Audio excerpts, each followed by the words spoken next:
United states, Russia और France के बाद अब यूक्रेन भी भारत के एयरक्राफ्ट डेवलपमेंट प्रोजेक्ट में अपनी दिलचस्पी दिखा रहा है और लगता है कि कई देशों के सहयोग से शायद भारत उम्मीद से कहीं जल्दी अपना पहला रीजनल ट्रांसपोर्ट एयरक्राफ्ट बना के तैयार कर लेगा। इस बड़ी खबर को जानने से पहले आपका भारत के इस नए एयरक्राफ्ट के बारे में जानना काफी ज्यादा जरूरी है। सारस और डॉनियर एयरक्राफ्ट से अलग रीजनल ट्रांसपोर्ट एयरक्राफ्ट 100 सीटर विमान होने वाला है और सिविलियन पर्पस के अलावा इस एयरक्राफ्ट का इस्तेमाल ट्रांसपोर्ट एयरक्राफ्ट की तरह भी आगे चल के किया जा सकता है। HAL और NAL द्वारा जॉइंटली डेवलप किए जा रहे इस प्रोजेक्ट को 2007 में लॉन्च किया गया था और आर्टिकल्स की माने तो इसका पहला प्रोटोटाइप 2026 तक बनके तैयार कर लिया जाएगा। हालांकि अभी इसके डेवलपमेंट को लेकर कोई भी मेजर अपडेट सामने नहीं आई है। टर्बोजेट इंजन की जगह इस एयरक्राफ्ट में टर्बोप्रॉप इंजन का इस्तेमाल होगा और इसके लिए कनाडा की प्रैट एंड विटनी को मेजर कंटेंडर माना जा रहा है। प्रोजेक्ट उड़ान के तहत भारत के पास फिलहाल एक ही ऐसा एयरक्राफ्ट मौजूद है जिसे एक बड़े इंडिजिनाइजेशन के साथ भारत में ही मैन्युफैक्चर किया जाता है और इस एयरक्राफ्ट का नाम है डॉर्नियर 228 जिसे HAL फिलहाल कानपुर में मैन्युफैक्चर करती है। लेकिन दिक्कत ये है कि एयरक्राफ्ट केवल 17 की सीटिंग कैपेसिटी के साथ आता है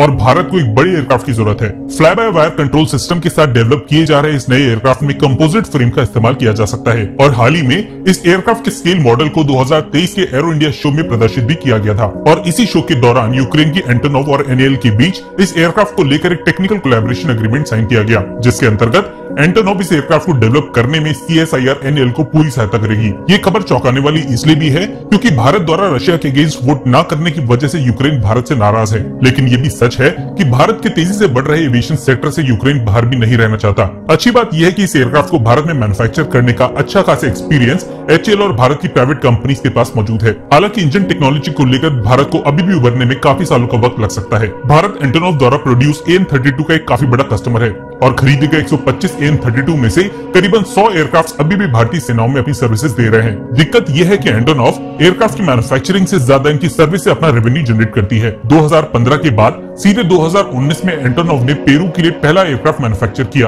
और फिर 2 सालों के गैप के बाद 2021 में 4 एयरक्राफ्ट का प्रोडक्शन इनकी फैसिलिटी में शुरू हुआ। शायद ये भी रीजन है कि एंटोनोव को चलाए रखने के लिए अब यूक्रेन ऐसे मार्केट्स की तलाश में है जहां से रेगुलर ऑर्डर्स मिल सके और जाहिर सी बात है कि भारत को टेक्नोलॉजी देने के एवज में एंटोनोव भारत से एक अच्छा खासा रेवेन्यू भी जनरेट कर पाएगी और भारत के इस प्रोजेक्ट में शायद तेजी भी देखने को मिले। कमेंट सेक्शन में MII लिखने के बाद वीडियो को लाइक किए बिना मत जाइएगा अगर आप हमें यहाँ तक सुन चुके हैं।